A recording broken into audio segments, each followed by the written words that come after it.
Welcome. Thank you for watching this teaching video from Oak Tree Community Church in South Bend, Indiana. Please check out our other videos and don't forget to like and subscribe. Our mission is to help people come to know Jesus better and love Him more every day.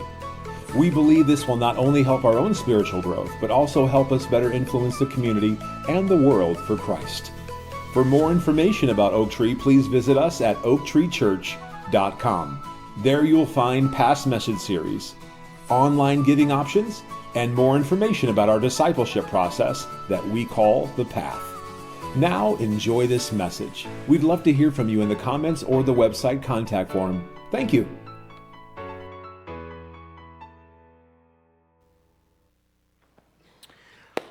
All right.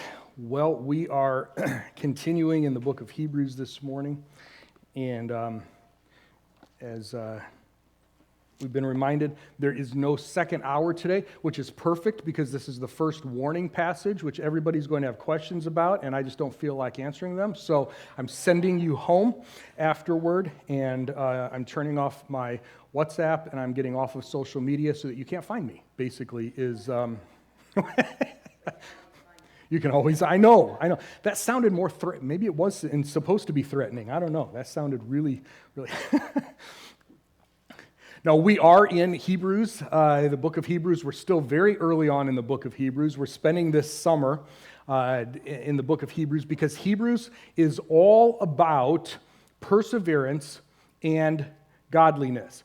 That's not the only thing it's about, but perseverance and godliness are key themes in the book of Hebrews, and those are the fifth and sixth steps of the path, the spiritual growth process that we find in 2 Peter chapter 1. After we believe in Jesus for salvation, that's the step of faith. The step of excellence is giving ourselves over to Him, dedicating our lives, not just for eternity, but for now, for this life. I will serve you no matter what. I will do what you have designed me to do. Then God wants us to begin growing in our knowledge, and that's Bible study. Begin growing in our obedience, and that's self-control. And then we come to the steps of perseverance and godliness. And perseverance is the one out of the list that if we took a poll, everyone would just go ahead and scratch off the list, not interested in that one, right? Because perseverance is choosing to trust God, that's not the bad part, but choosing to trust God in every test, temptation, or trial. And those are the things that we don't want to sign up for. Okay, Matt's talking about sign-up sheets for, a picnic and everything. You're never going to see a sign-up sheet out in the lobby for tests, temptations, and trials, okay? We're doing that with the community garden, I think, and, lots of trials there, lots of tests there. You're not going to see, we don't want to sign up for tests, temptations, and trials, but they come anyway, don't they? They come anyway. And so the step of perseverance is learning, growing in how we work through them, how we deal with them. And then godliness is when, after we're passing some of these tests, we work to align our internal. This is mostly internal stuff. Obedience is really more in the self-control, and then we get into brotherly affection and unselfish love later this year. But godliness is very much an internal thing. It's when we work to align our character and our ethics, our worldview, and our thought patterns with Christ.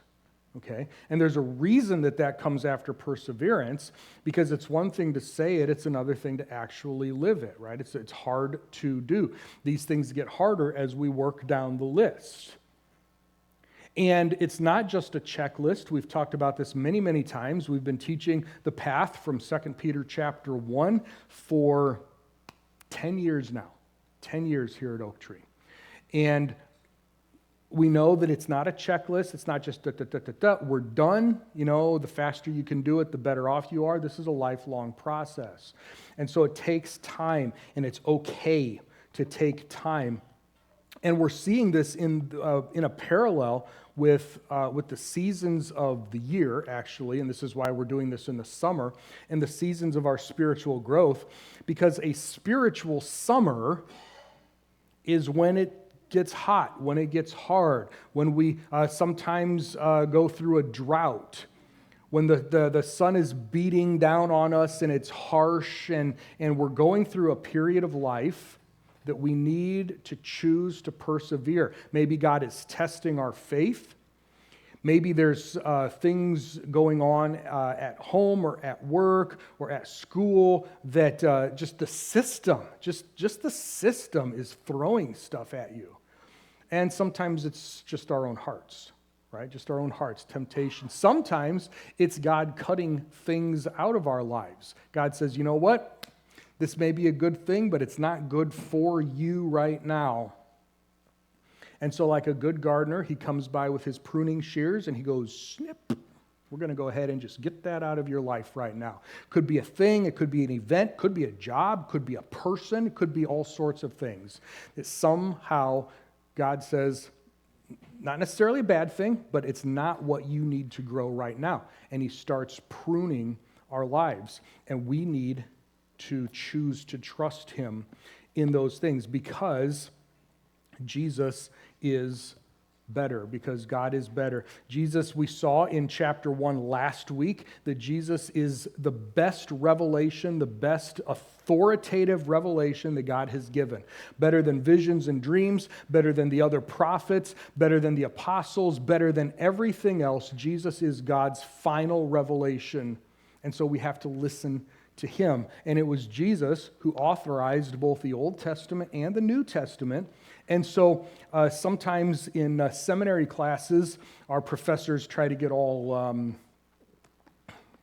cute, and they say things like, Jesus is the living word and the Bible is the written word. And they try to do things like that. And if it helps you remember that, that's great. It's true. Jesus is called the Word of God. In the beginning was the Word, and he was with God, and he was God.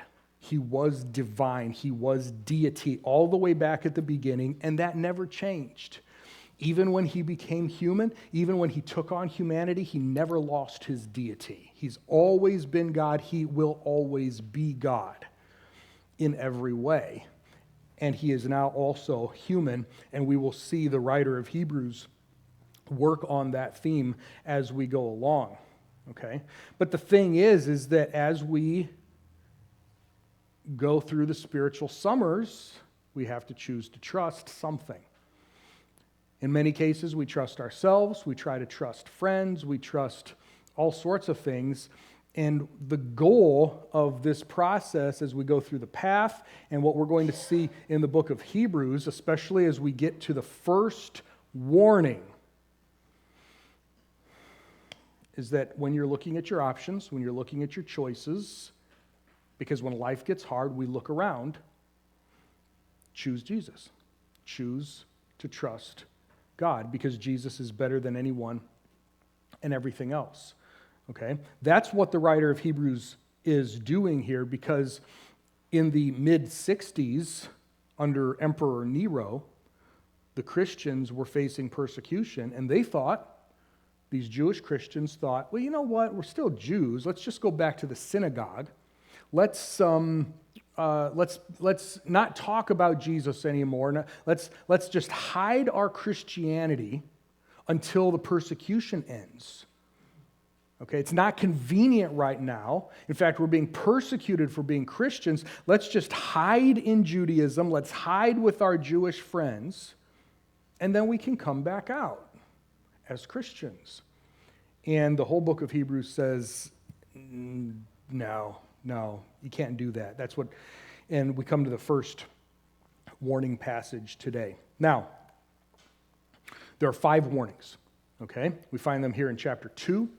We find a really, really long one that spans most of chapters 3 and 4. We'll do that in a few weeks, okay? That's a really long one. There's a lot of stuff in there. The most famous one starts at the end of chapter 5, goes into chapter 6 a little bit. The hardest one, by far the harshest one, is at the end of chapter 10. And then we see another one at the end of chapter 12. So they're interspersed throughout this book. And in between, the writer is going to do some teaching for us, teaching about Jesus and how he is better, and then gives a warning, and then gives an encouragement. Okay, so that's how he sort of structures the book. But in each of the warning passages, there are a few elements that help us think through them. Now, it's not necessarily written in this order, so we may have to jump around a little bit to get all the stuff, but each warning passage is going to ask and answer, generally speaking, these four questions. Number one, what's the situation? What is the situation that the writer is warning about? Okay? Then I want you to notice I'm using first-person pronouns here, I, me, my, throughout these. Because even though we were not in the original audience, even though this book was not written to us, there are a lot of things that we can learn. And we want to make sure that we take these warnings seriously for ourselves as well. Because just because we're not in the situation right now doesn't mean that we haven't been or that we won't be in the future, right? So we want to make sure that we take them very seriously. And so I'm going to go ahead and insert words like I, me, and my as we go through these, all right? So what's the situation? You could even say, I went back and forth on this. I almost said, what is my situation? That's not maybe where you're at right now. So I'm going to go ahead and just say, what is the situation? And then, how did I get here? How did I end up in this situation? Number three, what danger or what is the problem that I am facing if I don't change my trajectory? If I just keep going on the path that I'm on, where will it lead? What's the danger at the end of the path if I don't change something? And then, of course, so what should I do? What should I do so I don't stay on this trajectory, so I don't stay on this path, right? Okay, so I can actually, to use our terminology here, so I can get back on the path toward Jesus. I've gotten off the path. How do I get back on the path? How do I change my trajectory? Okay? Those are some common elements that we'll see in all of the warning passages. So I'll just keep showing this slide as we come to the 5 warnings and we'll look at them. Okay? So, first question, what's the situation? Let me read. It's only 4 verses. We're in chapter 2, verses 1 through 4. Okay? And we have to deal with chapter 1, verse 14 just a little bit as well. I told you last week that this is a transitional verse. But here we go. Therefore, automatically, if the first word is therefore, what are you thinking? What is it there for? Right? Whenever you see a therefore, you ask, what is it there for? A therefore is a connector, right? So it is tying whatever the writer is about to say here, it's tying back to chapter 1. So Jesus is better as a revelation from God. He's better than the angels. Because that is true, therefore, okay, here we go. Therefore, we must pay closer attention to what we have heard so that we do not drift away. For if the message spoken through angels proved to be so firm that every violation or disobedience received its just penalty, how will we escape if we neglect such a great salvation? It was first communicated through the Lord and was confirmed to us by those who heard him, while God confirmed their witness with signs and wonders and various miracles and gifts of the Holy Spirit distributed according to his will. Now, the warning itself is really in verses 1 and 2 and the beginning of 3. Okay? It's really only a couple and a half verses that we find this whole first warning. Very, very short. And it's very, let's say, soft. Okay? All right? This is the softest, this is the least harsh of all 5 warnings that are in here. So what's the situation? What is going on that the writer thought, you know what, I need to warn my readers about something. Here's the situation. Just drifting in our spiritual lives. just drifting. Not even just drifting, just sort of floating, but specifically look at the end of verse 1 there, so that we do not drift what? Away. So that we don't drift away. Okay? That's the problem. That's the situation. That is the potential. And again, you may not be there right now, but there is always a potential, and I want you to notice that in verse 1, the writer used the word we. The writer used the word we. Even the writer of Hebrews said that he or she, depending on who you think the writer of Hebrews was. Okay, we're not given that. I'll tell you in a minute, or not in a minute, I'll tell you later this morning who I think it's not, okay, as a fun fact, since we don't have second hour today. So I'll give you a little teaser that you can bring back next week if you want to. But even the writer of Hebrews says that we have the potential to drift away. This is not just for losers. This is not just for the unspiritual or just immature people. This is for including one of the writers of the Bible. At whatever level of apostle or close to an apostle or whatever this person was, this person thought that they were in danger of drifting away in their spiritual lives. And not that we want to put people up on, exalt them or put them up on pedestals or whatever, but if one of the writers of the New Testament said that they could drift away, what makes you think that you can't? What makes me think that I can't? Right? Okay, this is a real thing. This is a real possibility. Drifting away. Drifting from what? Drifting from the truth of Jesus.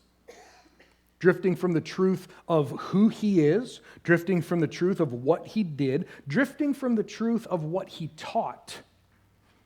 Okay? It's drifting from the truth. Because Jesus is better, that's the therefore. Because Jesus is better, we have to be careful. Okay? I don't do it so much anymore, but I used to like to play in the Gulf. My parents live on the Gulf Coast down there in Florida. I used to play in the Gulf. I've gone out into the Indian Ocean once before. I've been in the Atlantic Ocean a few times.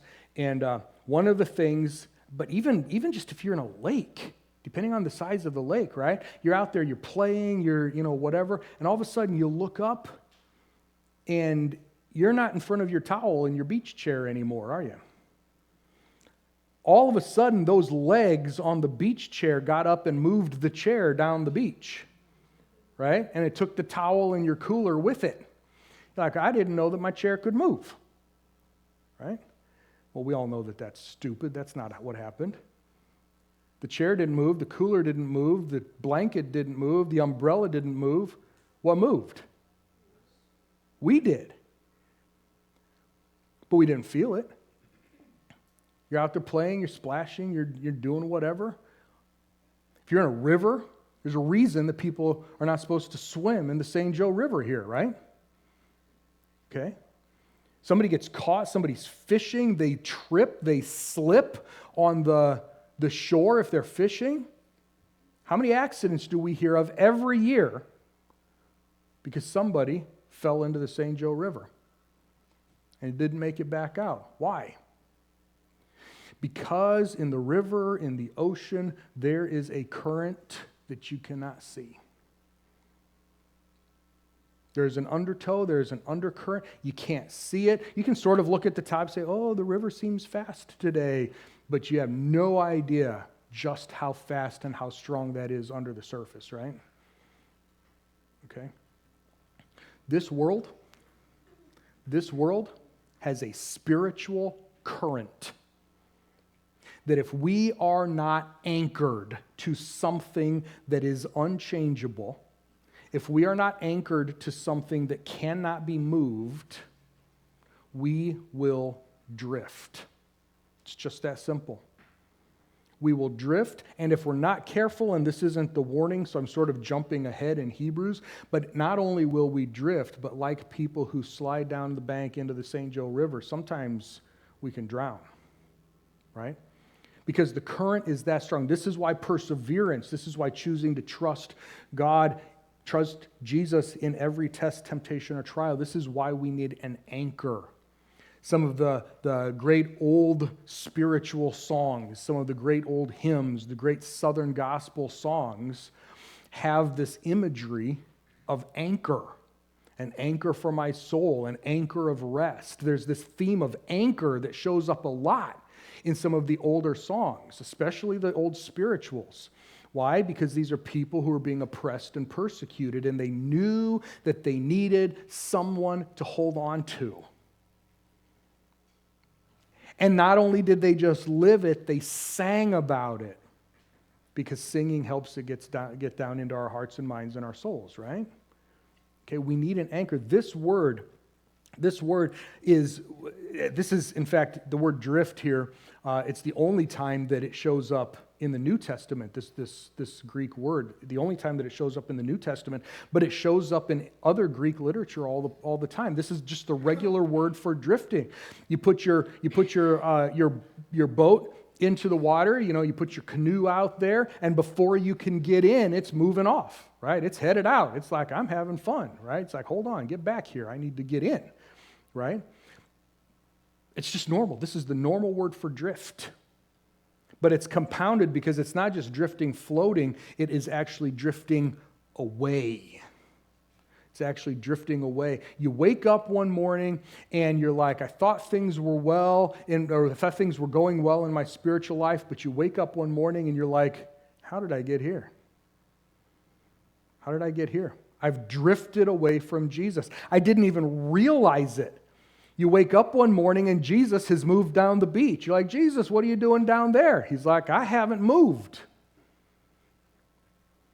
You've been drifting, and you didn't even know it. That undercurrent has been pulling you along. That's the danger. That's the situation. That's what the writer is warning about. Notice that this is not a willful thing. This is not intentional. This is not about rebellion. This is not about disobedience. This is not about all the other things that the writer will talk about in future warnings. This is simply drifting. Everything seems cool. You may be having fun. You thought everything was good, and you just drift.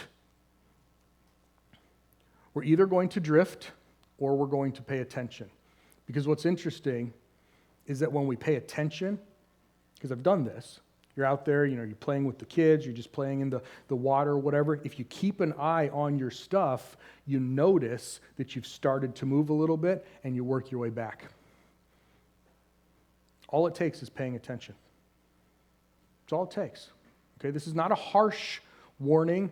It's an early warning system. The other warnings in Hebrews get worse and worse if we're not paying attention to the one that's right in front of us. This is just the first one. The writer's not saying, hey, you guys are terrible, you're bad Christians. He's just saying, I want you to be careful because you may be drifting and you don't even know it. You don't even know it. You have to pay attention. You have to be careful. So, what's the situation? What is the potential? What is the trajectory that we may be on right now? We may be drifting. So, how did I get here? Well, this is similar to what I was already just saying. Happens slowly, happens without us realizing it, but it can't happen when we're anchored. Okay? Which is interesting because you would think that being anchored makes it easy. It doesn't. When we're anchored, that's when you feel the current. That's when you feel the pull, right? When you're not anchored, you don't feel the pull because you're moving with it. When you are anchored, you feel this constant tugging, pulling, because it's trying to get you to move, and you're not. Being anchored to Jesus actually sometimes feels harder than when we're not anchored to Jesus, because we can feel the pull. When we're not anchored to Jesus, we don't feel the pull, we just drift. When we are anchored, that's when it feels harder, because you can feel the system around you. You can feel the test. You can feel the persecution. You can feel the temptation. You can feel the trial. All of a sudden, you're like, wow, I thought that when I'm dedicated to Jesus, I thought that when I was anchored, I thought when my spiritual life is good, things should be easier. And it's actually not true as long as we're still alive.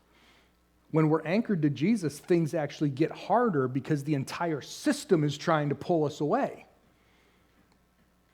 And that's when we notice it. Okay, I don't know if you've ever thought about it this way before, but this is the warning. This is the truth about drifting, right? And we know how it works in real life. We know how it works with water. I just don't know if we've ever thought about it this way. When it comes to our spiritual life, this is why spiritual summers can seem so hard. Because there's tests and temptations and trials. Okay, when we choose to persevere, they feel worse. But we have to stay anchored. We have to stay anchored. So, how did I get here? I got here slowly. If I'm drifting, I got here slowly. It's not intentional. I'm not walking away from Jesus. I'm not running away from Jesus. I'm not rebelling. I'm not living in sin or disobedience. I'm just drifting. Okay? And it happens by verse 3. How will we escape if we neglect? The key word there is neglect. How did I get here?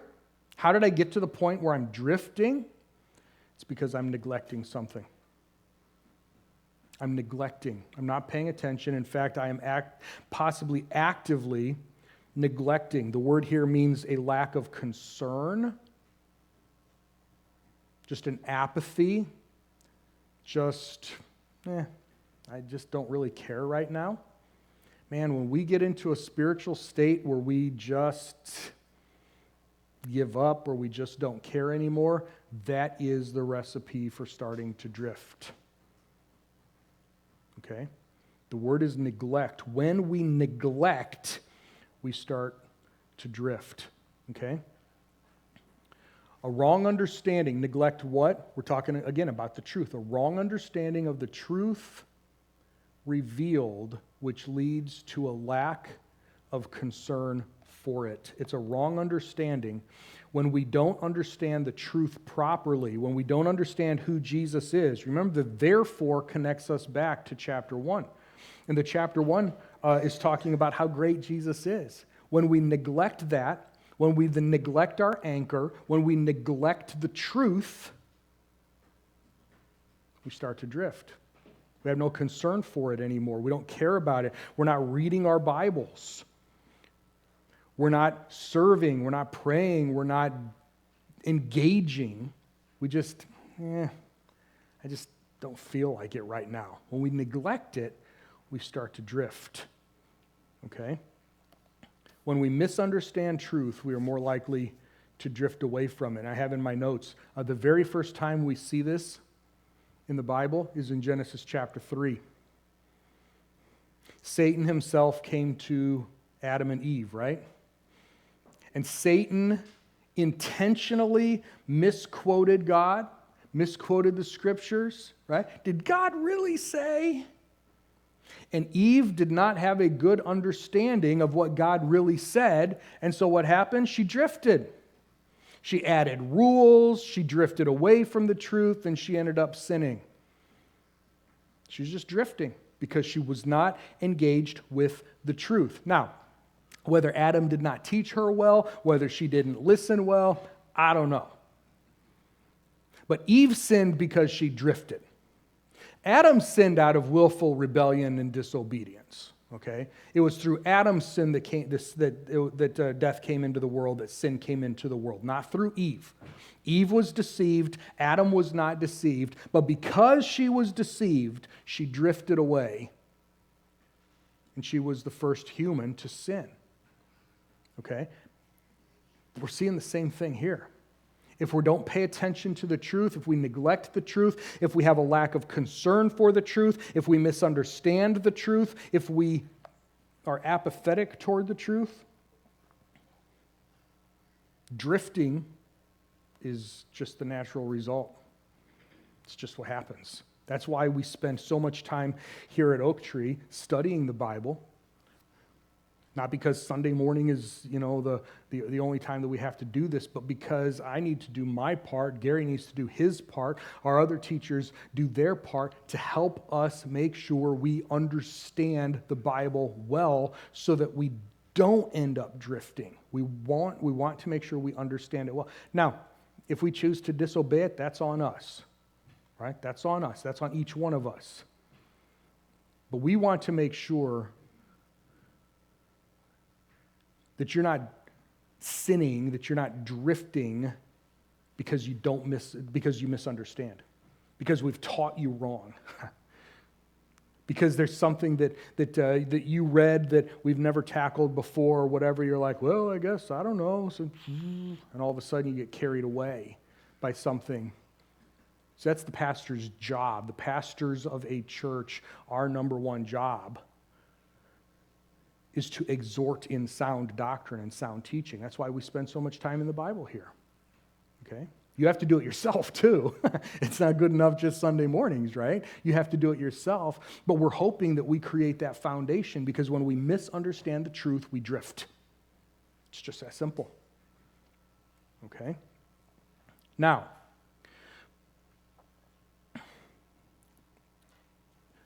how will we escape if we neglect such a great salvation? This is where I need to bring us back to chapter 1, verse 14. Okay?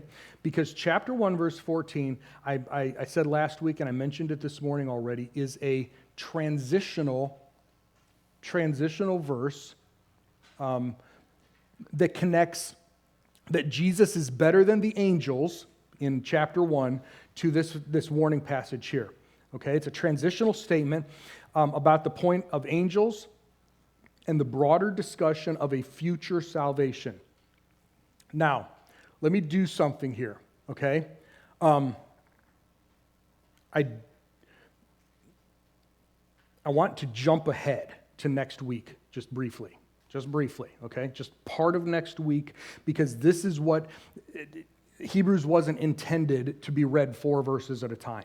Okay, all right, we're stopping at verse 4, but that really kills the flow of what the writer was doing. So I need to show you chapter 2, verse 5, and then we can tie this all together, okay? When he talks about verse 14, are they not all ministering spirits? Those are the angels. Are they, angels, not all ministering spirits sent out to serve those who will inherit salvation?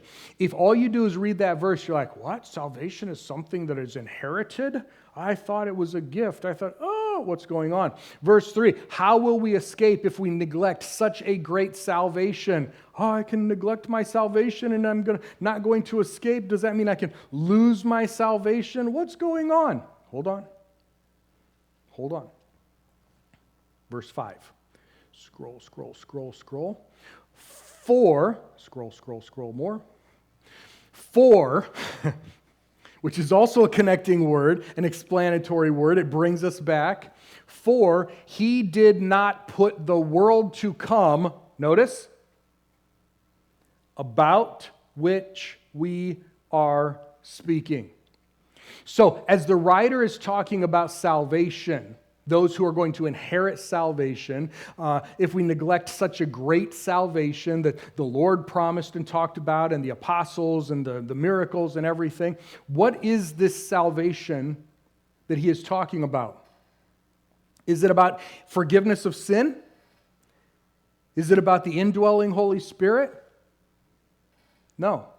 It's about, 4 words, the world to come. This sets up the whole rest of the book of Hebrews for us, okay? I have to get nerdy for just a little bit here, okay? And I know you appreciate and enjoy that. I have to get nerdy for a little bit here because this helps us understand the book of Hebrews. The book of Hebrews is about the coming kingdom. Primarily, it's about the coming kingdom. Persevering in this life because of the kingdom that is going to come, because of the world that is coming, the age that is coming. That's how he's going to use the term salvation. Like, hold on a second, I'm not sure I trust you. That's okay. You don't have to trust me because I have stats. Trust the statistics. Trust the numbers, okay? Here are some numbers for you.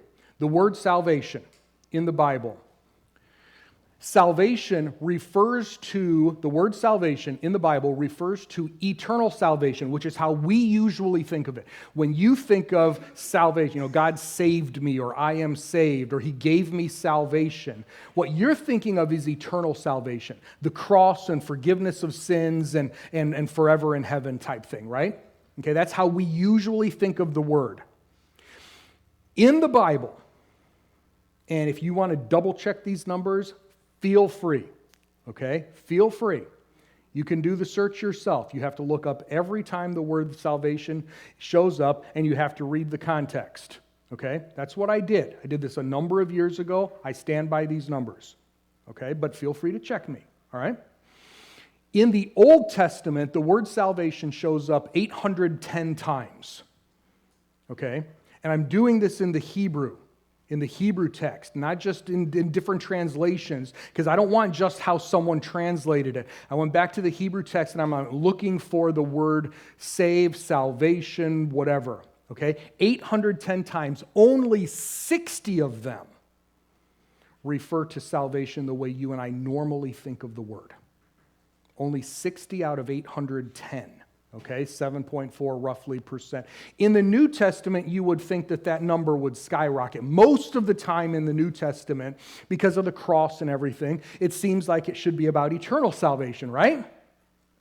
No. In the Greek text, the word salvation or save or whatever shows up about 150 times, not as many as you thought, and only 60 of them, 40%, have to do with eternal salvation. That means that almost 90% of the time, the writers of the Bible, Old Testament, New Testament, used salvation in a different way than you and I normally use the word. Okay? Only 120 out of almost 1,000 times does it actually refer to eternal salvation. So how do they usually use it? One of two ways.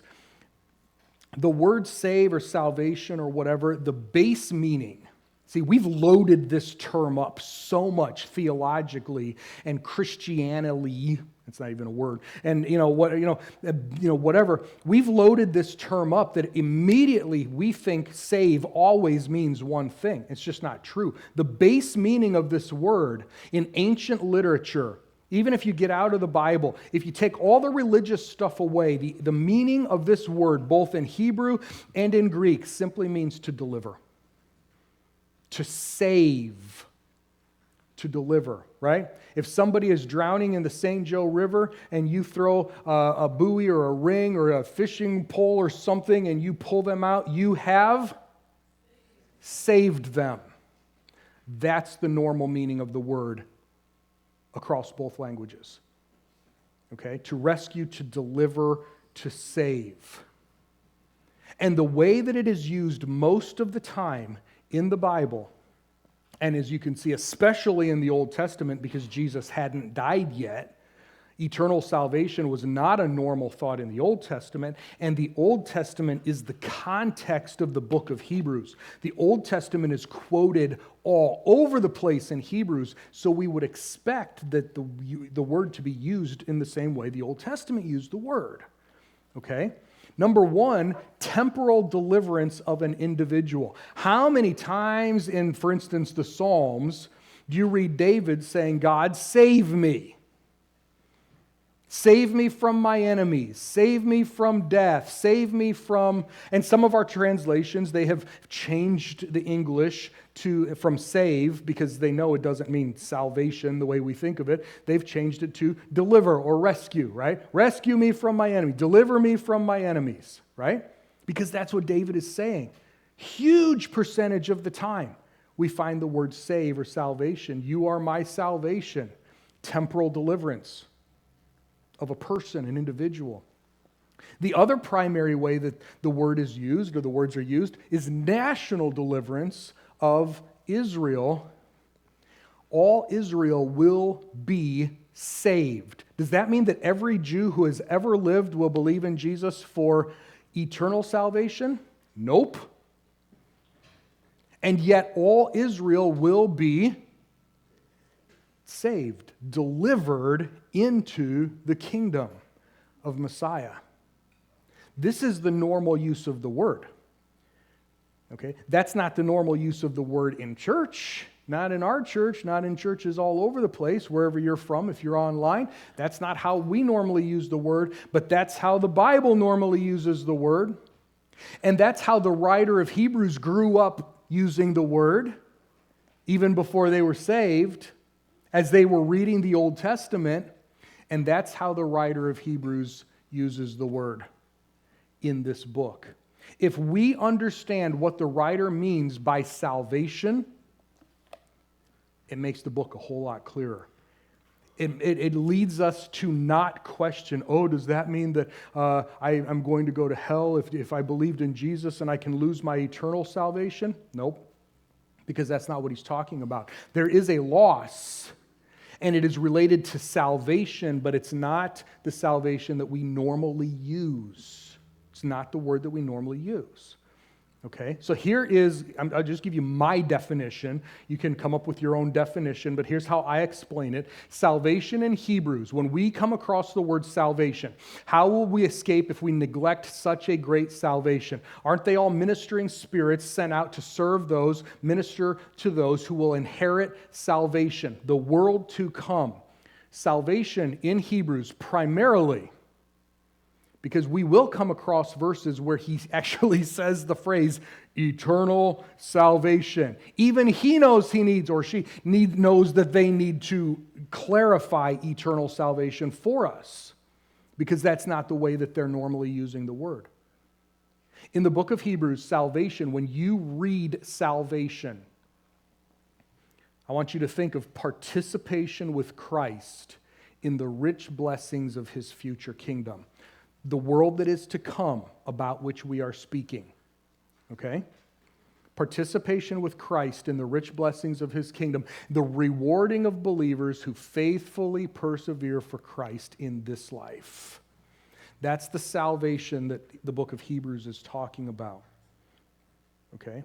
And he will clarify, the writer will clarify when he means eternal salvation. I'll actually say eternal salvation. Or in chapter 7, he says he is able to save completely, or some translations say forever, those who come to him. That's talking about eternal salvation.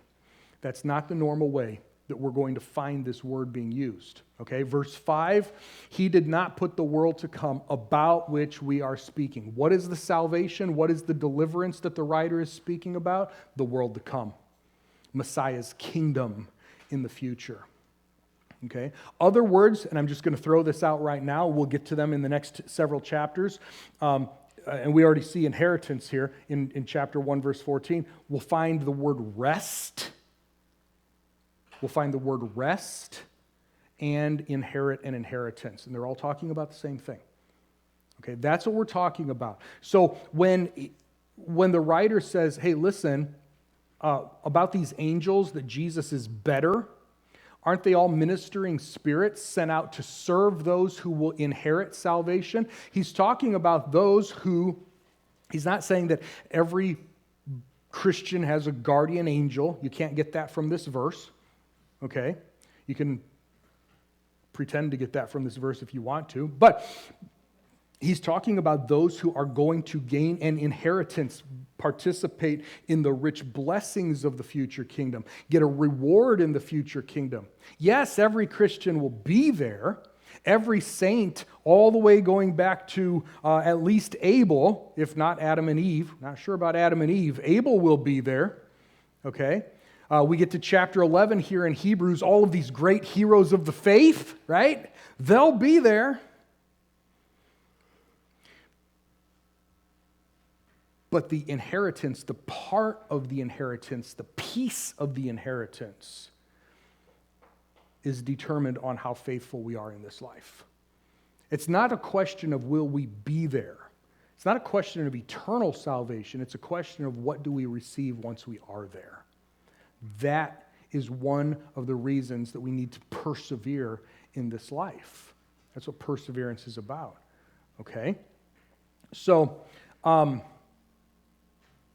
that we'll keep coming back to that. I wanted to make sure that we understand that really, really well here. Okay?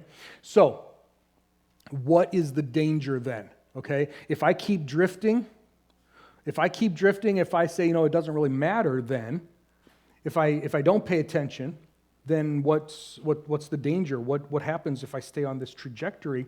Well, there will be a penalty. There will be a penalty. Look at verse 2 again. If the message spoken through angels, here's the connector. Last week I mentioned that in Acts chapter 7, Galatians chapter 3, and here in Hebrews chapter 2, and we see the same thing in Deuteronomy chapter 33, God used angels as witnesses standing on Mount Sinai. They were the mediators, in a sense, between God and Moses. When God gave Moses the law, the angels were standing there as witnesses and mediators. God gave the law, in a sense, through these angels. Okay? And they were very highly respected in Judaism. Okay? And so the writer of Hebrews asks this question. If the message spoken through angels, the Old Testament law, proved to be so firm that every violation or disobedience received its just penalty, can we agree, and you don't even have to know every single one of the laws, but can we at least agree that if someone broke the Old Testament law, there was some kind of punishment? We can agree on that. We don't have to remember all the details, but we can agree that that was the case, right?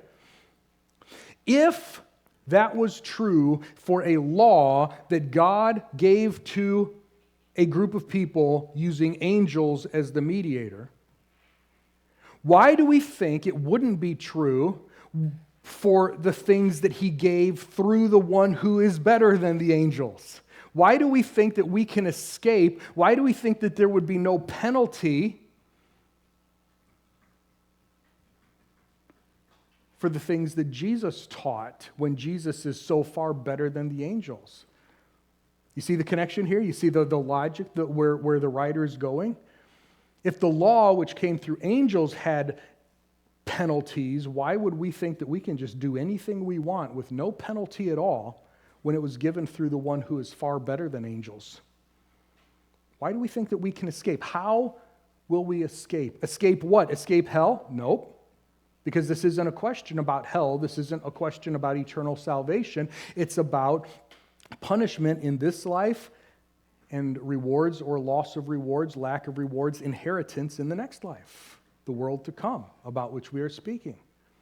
You see what the writer's doing here? The reason we want to persevere in this life is because, listen, this is a warning. This is a warning. I was talking with someone on the phone yesterday about a different passage, and they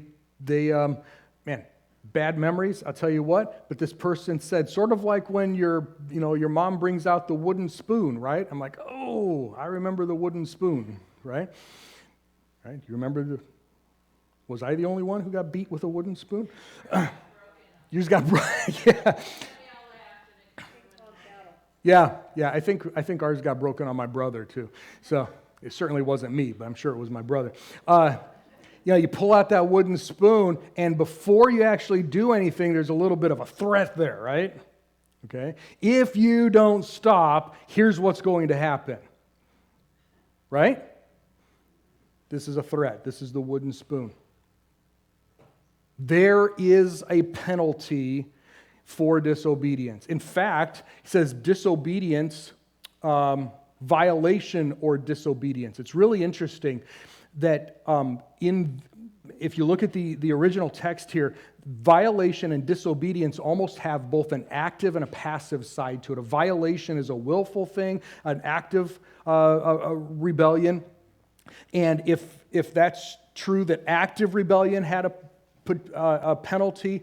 And disobedience, the Greek word for disobedience is actually, and this is going to sound weird, and it's not exactly, but it's really close. It means to under-listen. Okay, if we break the word into its two parts, and this is sort of a fallacy, you can't really do this, but if you break the word into its two parts, there is the word for the general word for listen to or hearing, and then there's the word for under. And when you put them together, to disobey is to under-listen. Okay? And again, I wouldn't build doctrine on that, okay, but it's a little bit weird, but the parts are there, okay? The word for disobedience in the Old Testament and the New Testament, both of them have to do with not paying attention, not listening to God specifically. And so you see both a violation and a disobedience. You see an active and you see a passive. If it was true back then, even though we're not under that law, why wouldn't it be even more true when we're under the law of Christ? Right? Because he's so far better than the angels. So, what should we do? What should we do? Well, pay closer attention to what we've heard. Pay closer attention. Now, here's the thing. Here's what we like to do, and here's what I like to do. Maybe not you, but here's what I like to do. I like to say, if I get something wrong, then obviously it just means I need more information, right? I need new teaching. I need something else. I need a new book. I need a new study. I need more. And sometimes more is good. But the writer doesn't say you need more. What does the writer say? If you find yourself drifting because you're neglecting what you already know, what does the writer say the solution is? Pay attention, pay closer attention, go back to what you already know. It doesn't need a bunch of new studies. It doesn't need a new book, a new Bible study. It doesn't need new revelation. It doesn't mean you need to, build your theology and you need new. He's like, you already have what you need. And I'll tell you, here's the song. What do you need? You need to know Jesus is better than anyone or anything else. Pay closer attention to what you already have. See, the problem is when we are in tests, temptations, and trials, we start looking around for all of these other things. And the very first thing that the writer says is stop looking around. Go back to the anchor. Anchor yourself in what you already know is true. In fact, stop looking around. I want you to not just pay attention, I want you to pay close attention, closer attention. Turn back to what you already know. 2 Peter 1:9 is from the path, and it says that if these things are not yours, the steps of the path, if you're not persevering, if you're not building in godliness, if you're not living in self-control and knowledge and brotherly affection and unselfish love, if these things are not yours, you have forgotten the cleansing of your past sin. You don't need to be saved again. You don't need to dedicate yourself to Jesus all over again. You just need to stop drifting and paddle back to the anchor and lock in. Pay closer attention to what you left. This is very similar to what Jesus told the church in Ephesus in Revelation chapter 2. He said, you've got all this great stuff, you've got all this, you've got your doctrine, you've got all your works, but you have left your first love. You didn't even know it. You didn't even know it. They were drifting. So what I want you to do, I want you to return to the things you did at first. Not something new, not a new program, not a whole new thing. Just go back to where you were. Reset is what he's saying. Sometimes we just need a reset. We've been drifting, and we just need to reset. Get back to the basics. Can't stay at the basics. We need to grow past the basics. But sometimes we just need to get back to the basics, right? Back to the fundamentals. Remember the gospel. Remember who Jesus is. Remember what Jesus did. It was first communicated through the Lord. It was confirmed by us, to us rather, by those who heard him. Here's your fun fact, and then we'll finish up today. I don't think the book of Hebrews was written by the Apostle Paul. A lot of people think that the Apostle Paul wrote Hebrews. I don't think he did. Here's your fun tidbit for today, and I'll just leave this, and I'll ask you 3 challenge questions, and we'll be done, okay? I don't think that the Apostle Paul wrote the book of Hebrews because two of the things that he was very, very clear about was I did not receive my message from people. I received it from God. I received it from Jesus himself. I did not get my message.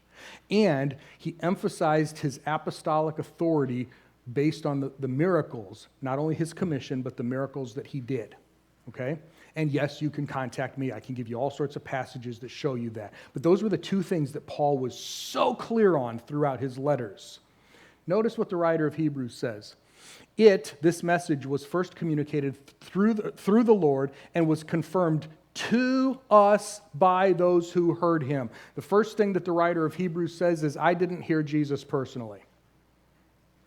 I'm a second-hand witness. Well, that's not Paul. And it was confirmed to us while God confirmed their witness with signs and wonders and various miracles and gifts of the Holy Spirit. The apostles were the ones who did those things. Okay, even back in the early church, even back when the apostles were alive, regular Christians like you and me weren't running around doing miracles and stuff. It was the apostles who had these miraculous gifts. And when the apostles died, these miraculous gifts died with them. Okay, I believe that. And even if you don't, that's fine. But notice here, the writer of Hebrews claimed to be a second-hand witness, not first-hand, and claimed by a negative, saying, they did the signs, miracles, and wonders. Well, we know Paul did too. Okay? So here, and I think there are other things in the book of Hebrews, I think this is someone maybe close to Paul, but this is not Paul. Okay? And that may be why there's no name on it. The people in the original group, they knew who it was. We'll come back to that. But that's just sort of a fun fact for you today as we end, okay? Because this is sort of a hard one. It's a warning passage. It is a little heavier, and I know that, okay? So a little bit of a fun fact just for you to chew on a little bit. Here's your challenge questions this morning. And they have the I, Nehemiah, in there again. How closely am I paying attention to my spiritual life? How closely are you paying attention to your spiritual life? Okay? You may be drifting and you don't even know it because you haven't looked up yet. Okay? I don't know. Maybe you're not. But that's for each of us. No one can really know that because drifting is an internal thing. Everything can look good on the outside and you may be drifting on the inside. And you don't know that. So how closely? You have to ask yourself this question. Am I drifting? Would I even notice if I were? Would I notice? Do I know the truth well enough that if I look up one day, I would even know that I'm drifting? And number 3, where in my life, where in your life do you need to pay closer attention? Okay, now this is for all of us. All of us have something that we need to pay closer attention to, right? But in case you are drifting, and I don't know if you are or not, but this is the warning, and it's in there, and I want to make sure that we take these very seriously. Because even if you're not drifting right now, my guess is that you may have in the past, and even if you didn't, we all are in danger of drifting in the future. And that's why we want to take these things seriously.